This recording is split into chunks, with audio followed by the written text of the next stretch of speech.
La ciencia detrás de la música y el sonido. Clase número 3. Instrumentos musicales. A esta altura del curso ya no debe ser noticia para nadie que las cosas que vibran en el aire producen ondas de sonido. Pero por si acaso,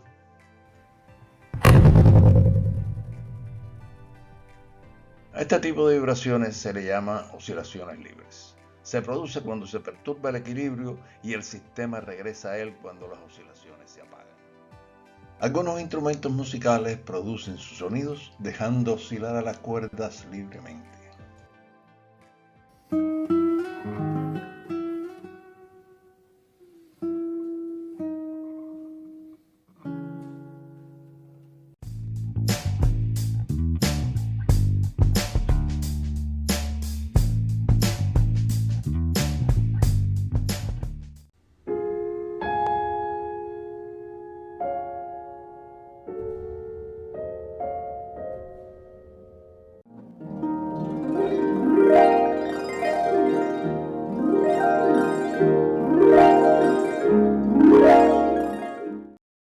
Y todos los osciladores libres producen notas musicales.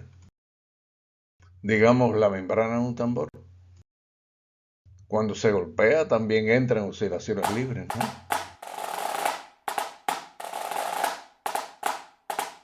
El problema es que la membrana no oscila en un solo modo, sino en muchos al mismo tiempo, cada uno con su frecuencia. Estos son los llamados sobretonos. La suma de todas ellas resulta en una onda no periódica y por tanto no califica como un tono o nota musical.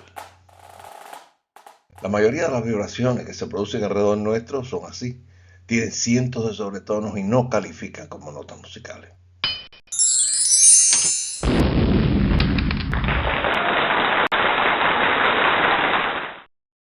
Sin embargo, las oscilaciones libres en las cuerdas, esas sí califican como notas musicales.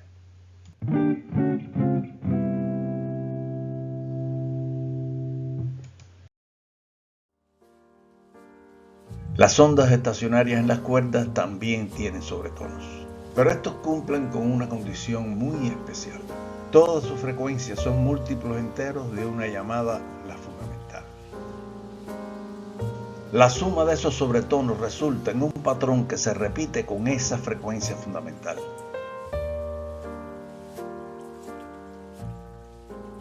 Cuando los sobretonos cumplen con esa condición, se les llama armónicos. ¿Y qué puede importarme que los patrones se repitan o no? Es que parte de la energía de esas ondas estacionarias excitan ondas de sonido que podemos escuchar. El cerebro humano es muy bueno procesando patrones regulares.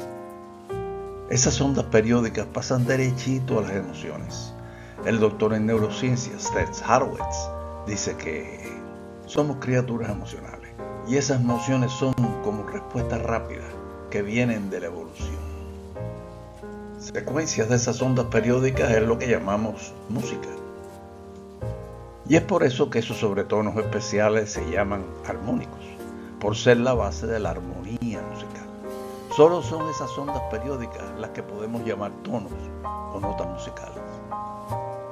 Una melodía es una secuencia de ondas compuestas de armónicos. Además de las oscilaciones libres existen las forzadas, que son aquellas en que una fuerza externa obliga a oscilar el sistema.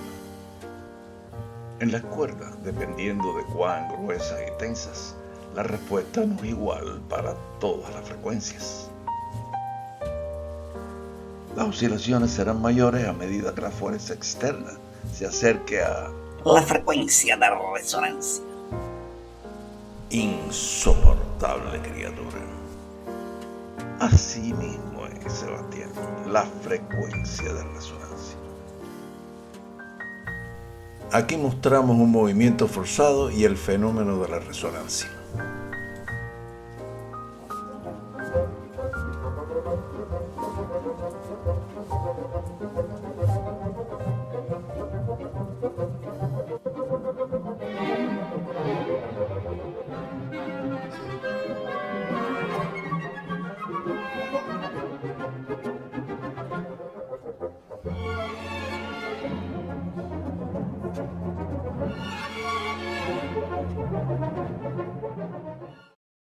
Esto es un cello o violonchelo.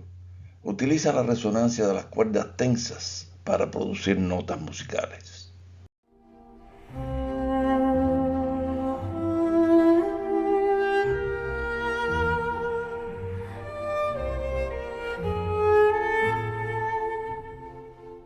El mismo principio lo usan el violín, la viola y el bajo. Veamos cómo es que funciona. Este es un arco de violín. Si se pasara sobre un micrófono sonaría así.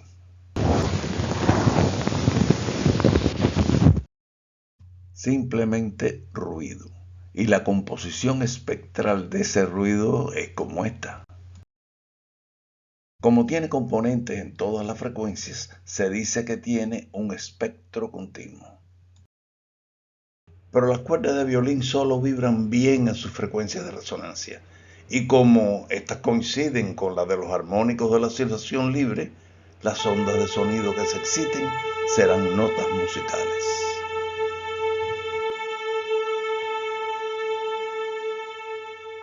Así es, las frecuencias de resonancia en las cuerdas son muy aproximadamente iguales a las de los armónicos de la oscilación libre. Los violines a veces se tocan en un estilo llamado pizzicato, que consiste en pulsar las cuerdas y dejar que oscilen libremente, como la guitarra.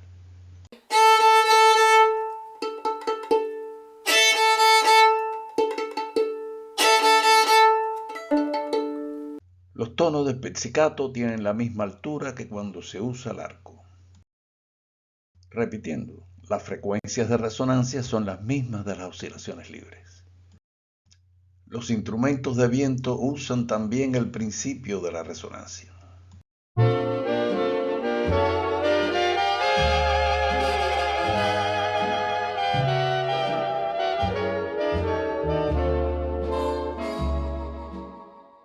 Las ondas de presión se propagan por un tubo lo mismo que las transversales por las cuerdas. Y van a haber ondas estacionarias también, al igual que en las cuerdas. Y habrán modos de vibración. Lo mismo que en las cuerdas. Exactamente. Aquí vemos algunos modos en un tubo cerrado en sus dos extremos. Pero con el tubo cerrado no se va a oír nada. Cierto, pero es que también se producen ondas estacionarias cuando los extremos están abiertos. También en las cuerdas se producen ondas estacionarias con extremos sueltos. Este sería un ejemplo de una cuerda con un extremo fijo y el otro suelto. Es hasta posible uno con los dos extremos sueltos. Los mismos modos de oscilación existen para las ondas de presión en tubos con extremos abiertos, solo que aquí alguna energía puede escapar como ondas de sonido. La flauta es un tubo abierto en sus dos extremos. El tubo se acorta cuando alguna de las llaves se abre y esto cambia las frecuencias de sus modos de vibración.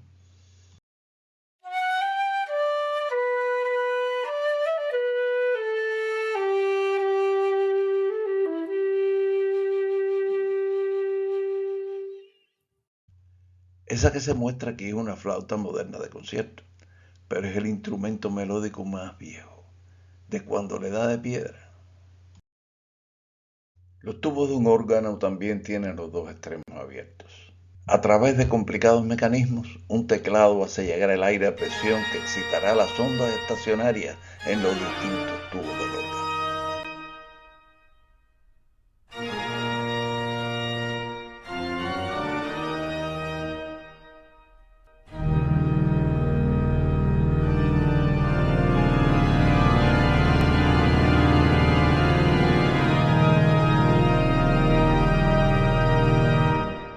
Otros instrumentos de viento, como el clarinete, solo tienen un extremo abierto, lo que elimina todos los armónicos pares de su espectro.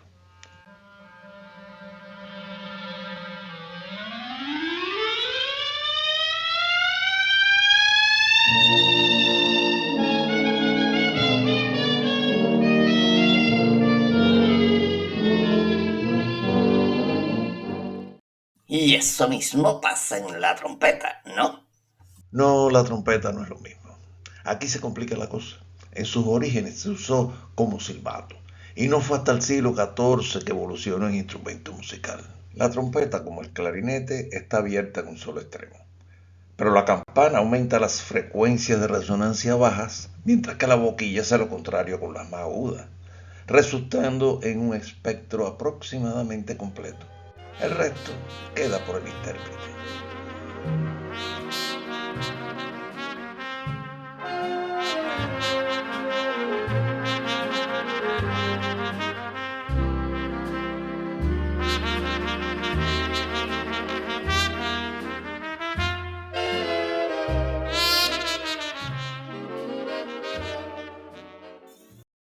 Nos queda por considerar un instrumento bien antiguo.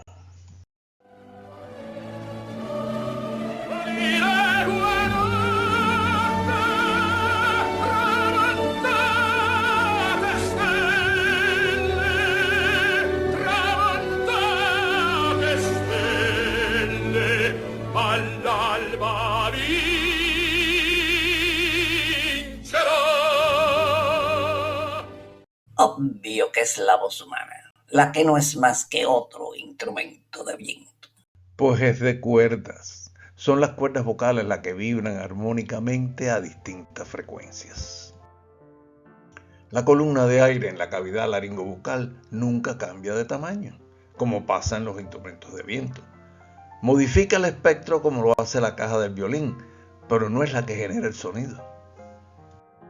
Maravillas de la tecnología. Ya las cámaras de video son tan pequeñas que permiten observar las cuerdas vocales en plena acción. Unos pocos músculos bastan para cambiar las tensiones hasta lograr todo el registro de la voz humana, mientras que los cambios en la cavidad modifican el timbre. Increíble la ingeniería que logra la evolución. Son las amplitudes relativas de los armónicos lo que le da ese color al sonido que nos permite identificar un instrumento.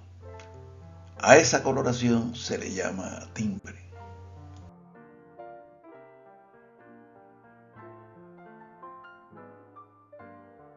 Es el timbre lo que nos permite no solo identificar instrumentos musicales, sino las voces de los humanos. Escuchen el sonido de una flauta y un saxofón. ¿Puede usted decir cuál es cuál?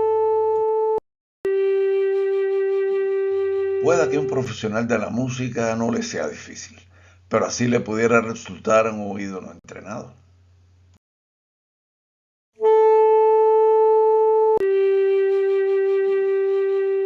Intentemos de nuevo.